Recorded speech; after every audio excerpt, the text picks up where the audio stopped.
मार्च नहीं, बस लॉस है ना, किसी दिन आगे होगा, मार्च के एंड पे होगा बस, लेट्स अज्यूम, या मार्च के शुरू में आपको लग गया होगा, बस मार्च है, इग्नोर करना है इसको।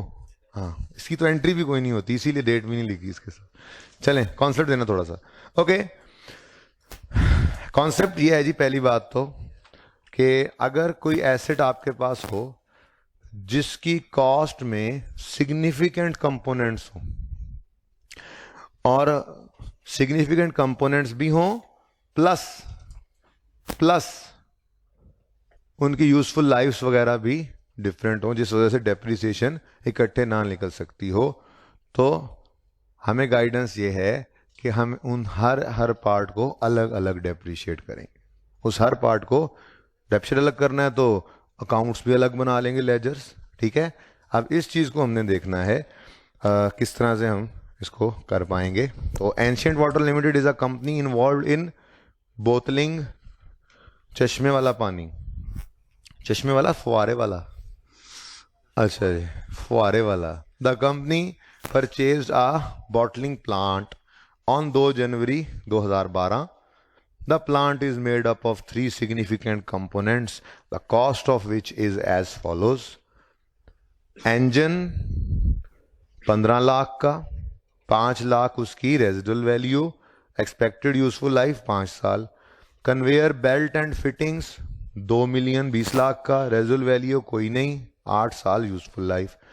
Other structure 8 lakh, cost price residual value 50,000, expected life 3 साल, ठीक है। Other costs incurred in relation to bottling plant are as follows. Delivery installation 7,83,000 की 5 जनवरी को, स्टाफ ट्रेनिंग 60,000 16 जनवरी को, फिर 3 महीने ये ऐड करवा दी, डेट्स भी लिखी हुई, ठीक है। अच्छा, अब डिलीवरी एंड इंस्टॉलेशन, चले, डिलीवरी एंड इंस्टॉलेशन का क्या करते हैं, एसेट की कॉस्ट में ऐड करते हैं, ठीक है। पहले तो ये क्वेश्चन भी आगे बढ़ने से पहले कर लेना अपने आप से, अगर ऐड करना है डिलीवरी एंड इंस्टॉलेशन को, अगर ऐड करना है तो ये तो सबकी डिलीवरी इंस्टॉलेशन इकट्ठी नहीं आ रही। जब सबकी इकट्ठी आ रही है तो फिर 2 सूरतें होंगी, या तो सवाल कोई बेसिस खुद बताएगा, और अगर सवाल खुद ना बताए तो फिर हाँ, हम बराबर बराबर कर दिया करेंगे, जान छुड़ाओ। क्यों खुद को प्रोपोर्शनेट बेसिस पे लेके जाते हो जी, मैं इनका टोटल करूंगा और इनको टोटल करके मैं प्रोपोर्शनेट बेसिस पे बांटूंगा, कोई ज़रूरत नहीं है, अनलेस के बहुत ही कोई मटेरियल डिफरेंस आ जाए, ठीक है, तो जो कि होता नहीं है नॉर्मली। तो इसलिए ये अदर कॉस्ट को अंडरलाइन करके ये उसूल लिख लें ताकि कभी काम आना हो तो आ जाए। अदर कॉस्ट को अंडरलाइन कर लेना।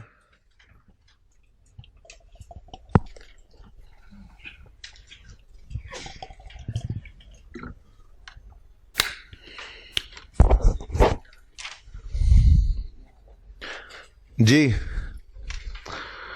लिखें, अदर कॉस्ट को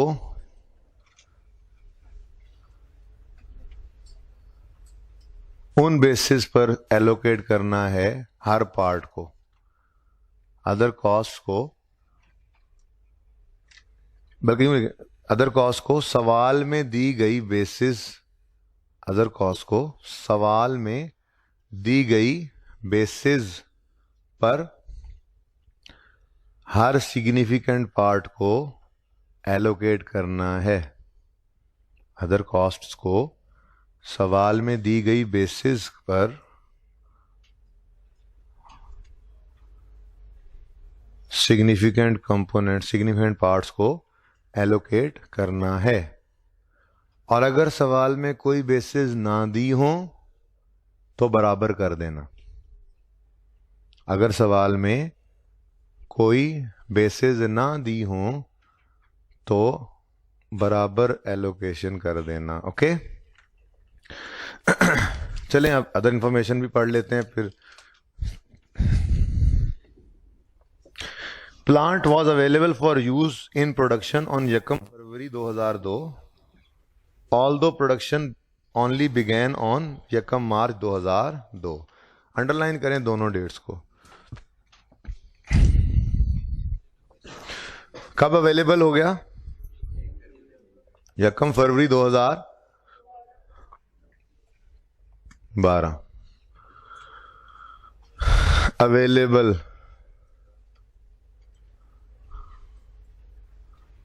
और कब एक्चुअली यूज हुआ? 1 मार्च से।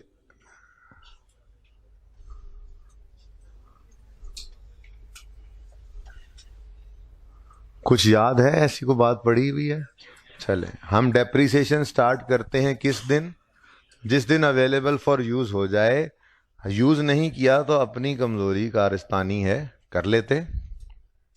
ठीक है, यहीं से ये उसूल भी निकलता है कि अगर एसेट किसी वक्त में आइडल पड़ा हो, मसलन आप सवाल में लिखा हुआ है, आपके सवाल में, कि हमारा ये जो प्लांट एंड मशीनरी ये नज़र आ रही है, ये प्लांट जो है ये साल में 2 महीने लेबर स्ट्राइक की वजह से आइडल पड़ा रहा, बंद पड़ा रहा। फैक्ट्री हमारी बंद पड़ी रही 2 महीने तक, लेबर जो है वो स्ट्राइक पे थी।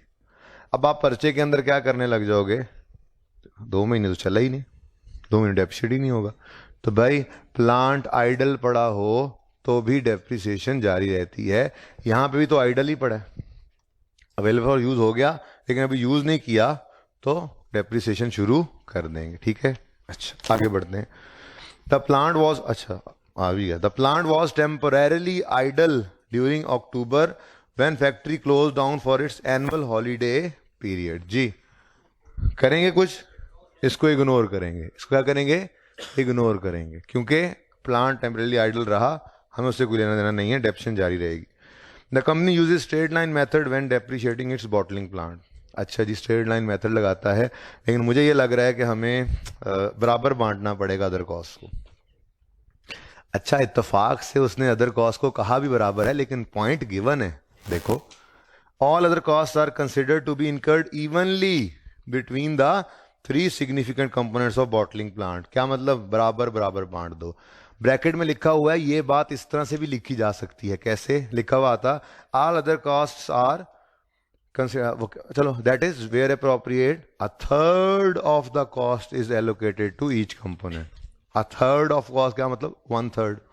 तो ऐसे भी लिखा हुआ हो सकता था पेपर के अंदर। 1/3 कह रहा है मतलब वैसे ही बराबर कह रहा है, ना कहता तो हम कर भी बराबर ही देते। चलें, एंट्रीज मांगी हैं उसने, लेकिन हम नोट भी मैं बता दूंगा आपको जो आप कल बना के लाएंगे। एंट्रीज तो मैं करवा देता हूं एंड तक, लेकिन नोट कभी नहीं बनाया था आपके। देखे ना, अब ये छोटी सी चीज है, आपको नोट बनाने का सवाल आया, लेकिन उसके अंदर ये एडजस्टमेंट भी थी। अब लैंड एंड बिल्डिंग भी पढ़े हैं, प्लांट एंड मशीनरी अलग भी पढ़े। जो मशीनरी वो ये क्या प्लांट है, ठीक है, ऑफिस इक्विपमेंट भी पढ़ा है, और एक बीच में बॉटलिंग प्लांट भी पढ़ा है। पहले कोई नहीं था, अभी आ गया, चलो इस साल में, ओपनिंग में भी नहीं था। अब आपको कहा नोट बना दो, आपने कहा मैं तो छुट्टी पे चला गया था, क्लास की स्ट्रेंथ देख लें, मैंने तो समझा था कि सिलेबस खत्म हो गया, सवाल तो इसी में से बन गया। ठीक है, तो कैसे करेंगे इसको, जरा ध्यान से तवज्जो से देख लीजिए। ओके, सबसे पहला काम क्या हो रहा है? दसो और गूंगो। हाँ, एसेट परचेज हो रहा है और 2 जनवरी को हो रहा है, तो परचेज की एंट्री बोलो। 2 जनवरी 12, इंजन डेबिट, एंज लिख दवा, एंज लिख दवा। Okay, engine debit, conveyor belt ना लिख दें, कन्वेयर क्या कन्वेयर, इंजन पूरा लिख लेते हैं और बेल्ट कन्वेयर से जान छूट गई। चलो पिछली क्लास में छूट। इंजन डेबिट, बेल्ट डेबिट और अदर्स को स्ट्रक्चर लिख लेते हैं, पेपर में आप मुकम्मल लिख लेना। ठीक है, okay. Engine debit, belt debit, structure debit, कितने कितने से? 1500, 2800, और कैश अज्यूम कर लो, क्रेडिट 4300। ठीक हो गया, एसेट खरीद लिया हमने, अलग अलग रिकॉर्ड किया। इसको मैं यूं लिख देता हूं आपको समझाने के लिए, कॉस्ट अकाउंट। वो जो कॉस्ट पे बनता है, building cost, plant machinery cost, accommodation अलग, ठीक है, मैं वो कह रहा हूँ। और साथ मैंने अकाउंट लिखा ताकि आपको ये याद रहे कि इनको अलग अलग अकाउंट्स में फेंको वरना तो हिसाब किताब सही नहीं ना रहेगा हमसे, डेप्रिसिएशन कितनी करनी, कैसे करनी, किसको करना है डेप्रिसिएशन, ठीक है। बाद में देखते हैं नोट में क्या करना है, नोट में भी देख लेते हैं, ओके। उसके बाद क्या हुआ, क्या हुआ उसके बाद? 5 जनवरी को डिलीवरी एंड इंस्टॉलेशन। तो डिलीवरी इंस्टॉलेशन एक्सपेंस डेबिट और cash credit, delivery installation expense debit cash credit, expense debit cash credit, expense नहीं, एसेट की कॉस्ट का पार्ट बनाना है तो फिर बार बार बनाना है। इंजन वही वाला, इंजन कॉस्ट वाला account debit, ballot debit, structure debit. अब ये तो इकट्ठा है, 783 डिवाइड बाय 3 करो, इक्वली कितना? 261, 261, 261 और क्रेडिट 783। कैश पेबल जो भी कर लो, ठीक है। नेक्स्ट, अच्छा से नोट करने से ज्यादा समझो, मेरे ख्याल में बुक में सोल्यूशन भी मिल जाएगा। जो चीज मैंने रिक्वायर करनी है आज वो सोल्यूशन बुक में शायद ना हो, यानी कि नोट बना लो, ओके। हाँ थोड़ा सा बदला है सवाल को हमने, ठीक है, वो बाद में देख लेना। नेक्स्ट क्या है? स्टाफ ट्रेनिंग, स्टाफ ट्रेनिंग क्या एंट्री ही ना करें? नो सर, रिक्वायरमेंट पढ़ो। Show all related journal entries, सिर्फ उसने बॉटलिंग प्लांट की बात नहीं की, तो इसका मतलब, अच्छा वैसे इसको एसिड कॉस्ट में ऐड करेंगे नहीं? और प्लांट चलाना सीखना वो जरूरी कॉस्ट है, उसके बगैर प्लांट नहीं चलेगा। वो तो पेट्रोल के बगैर भी नहीं चलेगा, तो बिजली के बगैर भी नहीं चलेगा। याद आ रहा है? तो हमने कहा था जिस दिन एसिड रेडी टू यूज हो गया, गिर करके चले गए इंजीनियर, उस दिन के बाद से कोई कॉस्ट उसमें ऐड, एडमिन सेलिंग उसके खर्चे जो होते हैं, एडमिन के खर्चे, सेलिंग के खर्चे, ऑपरेटिंग के खर्चे, उसको इसमें नहीं डालना। सब्सिक्वेंट एक्सपेंडिचर का अलग से उसूल फिर पढ़ा था हमने, सही है ना। बहरहाल इसको क्या करना है? इग्नोर, स्टाफ ट्रेनिंग को क्रॉस कर दें, नहीं नहीं इसमें इंक्लूड करना, सॉरी इंक्लूड, उसको क्रॉस करें, लिखे साथ के, not included in cost of plant, not included in cost of plant. लेकिन हमारा बिजनेस का एक्सपेंस तो है ना। तो ये जरा अच्छा सवाल इसलिए भी है क्योंकि वहां पे जब हम पढ़ते थे तो बस एसिड में जो कुछ नहीं आया उसको इग्नोर करते थे। आज जरा अकाउंटिंग सीख लेंगे सही तरह से जी। किस दिन? 16 जनवरी को training expense debit, training expense debit, cash credit 60। Next test run, इसको भी एक्सपेंस करेंगे। हाँ अच्छा कितने, किस दिन? 19/1/12। तो अगर एसिड की कॉस्ट का पार्ट बनना है तो फिर तो वही सर्कस है। दोबारा से engine debit, belt debit, structure debit, cash credit कितने से? 33 से, इसलिए 33 रखा था पिछली क्लास, उससे पहले नहीं था, बच्चों ने मशवरा दिया बराबर कर दें 33, ओके। वो पढ़ने वाले अच्छे बच्चों की क्लास की बात कर, आपकी बात नहीं कर रहे। आप मेरा सबसे नालायक बैच पता है आप लोग हैं। नहीं, मैं उनको भी यही कहता हूँ कि मेरा सबसे नालायक बैच जो है ना C1 है। मैं गुलबर्ग वालों को भी यही कहता हूँ कि मेरा सबसे नालायक बैच C1 है। अब इस सब को झूठ साबित करने के लिए 1 महीना आ गया। नहीं आप सॉरी नहीं, अब इसको गलत साबित करना है। मेरे इस आपने जो मेरा जहन बना हुआ है इसको गलत साबित करने के लिए 1 महीना है पूरा आपके पास, और आप सारी काया पलट सकते हैं। दुआएं तो बेटा साथ, दुआएं साथ। ओके सुने, नेक्स्ट क्या है?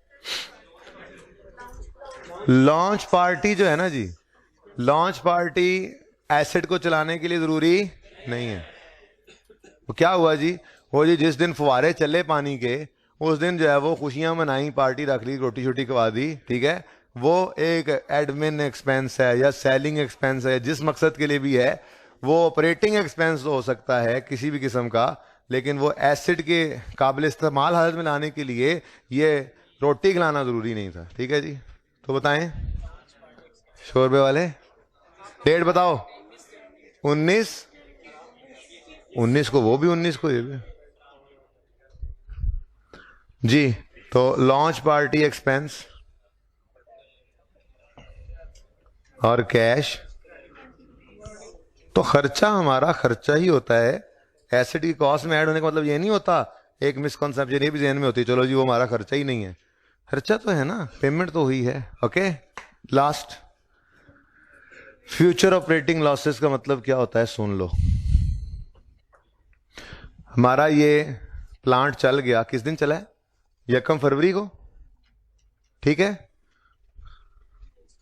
ये लो यार, जरा और आसान कर लो, 1 मार्च, और 1 महीना गुजरा, और इस 1 महीने के अंदर इस फवारे वाले पानी से हमने मिसाल के तौर पे सेल्स कमाई 100 रुपये, ठीक है। लेकिन इसमें कॉस्ट ऑफ सेल सब कुछ माइनस मुनस करके, सारे एक्सपेंसेस माइनस करके कोई 125 रुपये बन गए, और हमें 25 रुपये का लॉस आ गया। ऑपरेशंस की है या एसेट का कसूर है? ऑपरेशंस का लॉस है, ठीक है। अब हम एक्सपेक्ट कर रहे हैं मिसाल के तौर पे ये कि फ्यूचर का ऑपरेटिंग लॉस होना है, तो उसको भी आज ही एसेट की कॉस्ट में ऐड कर दें, तो स्टैंडर्ड कहता है इंसान बनो, ठीक है। पहली बात तो ये, अजय ऑपरेटिंग ये हो क्यों जाता है ऐसे? क्या हो सकता है हम डिस्काउंटेड पानी बेच रहे हों अभी, और प्लस अभी सेल्स भी कम हो, इनिशियल स्टेज है, लेकिन हमने अपना स्टाफ तो सारा हायर कर लिया है, sales staff, admin staff, production staff.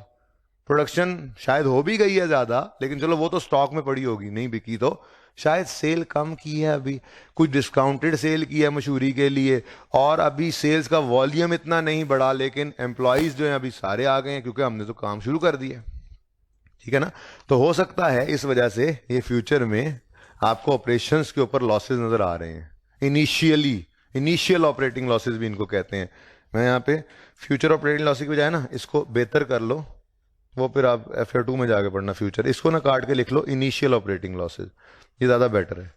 Initial operating, future को ज़रा कन्फ्यूजन होगा, वो मैंने भी शायद और बात लिख दी। इनिशियल ऑपरेटिंग लॉसेज, बात समझ आ रही है?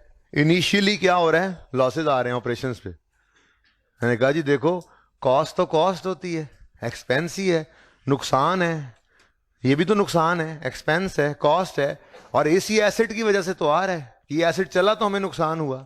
स्टैंडर्ड नहीं, ये तुम्हारी अपनी जो है ना वो अभी सुस्ती काहली है, ठीक है। ये एसेट का कोई कसूर नहीं है, रेडी टू यूज हो गया था।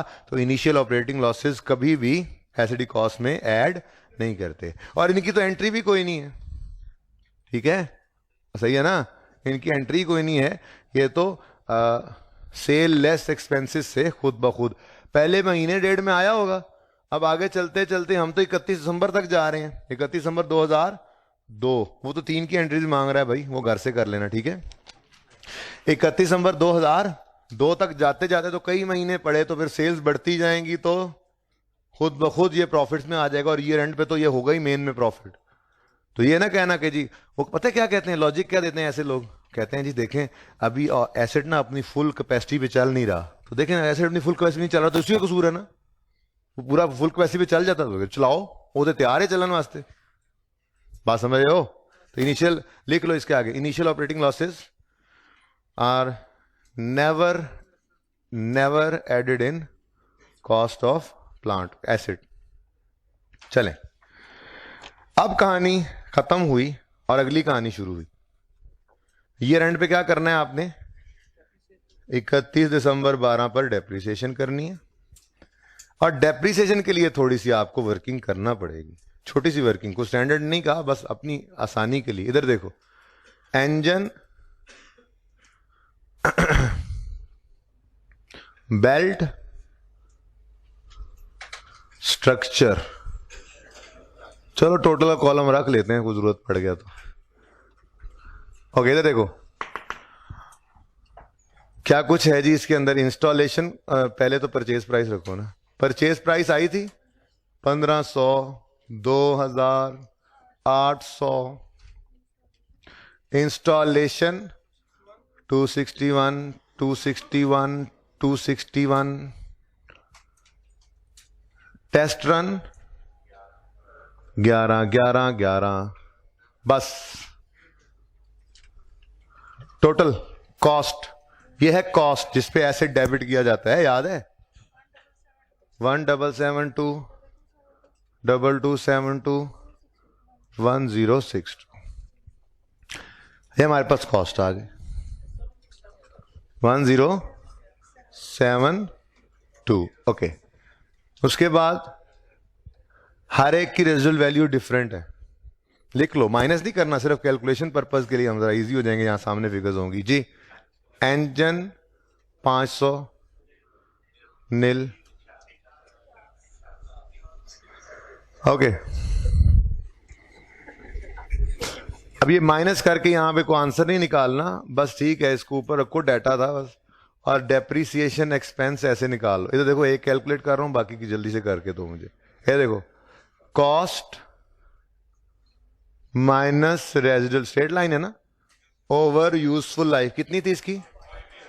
5 इंटू 11/12, 10/12 नहीं, ठीक है जी, कितना? 11/12। उधर देखें, उधर देखें, यकम फरवरी से इस्तेमाल शुरू किया जी, 233। अगले भी बता दें,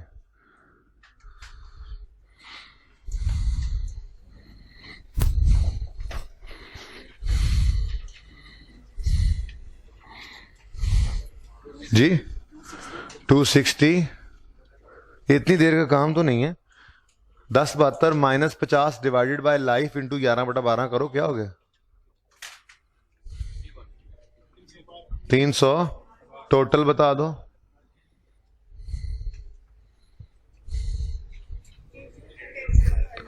इधर देखो, अब डेप्रीशिएशन एक्सपेंस है तो एक ही जगह जाना है ना, इसको तो 805 से इकट्ठा डेबिट करो, लेकिन एक्यूमुलेटेड डेप्शन को अलग अलग रख लो। एक्यूमुलेटेड डेप्शन इंजन अलग, एक्यूमुलेटेड डेप्रीसिएशन बेल्ट अलग, और स्ट्रक्चर अलग। सबसे इंपॉर्टेंट बात सबसे एंड पे आ गई, जरा सुनना ध्यान से। नोट बनाना है तो नोट के अंदर आपको पता है कॉस्ट आया करती थी, एक्यूमुलेटेड डेप्शन आती थी, ऐसे ही है। मुझे ये बताएं, नोट के अंदर हम इंजन, बेल्ट और स्ट्रक्चर अलग अलग रखेंगे या इकट्ठा रखेंगे?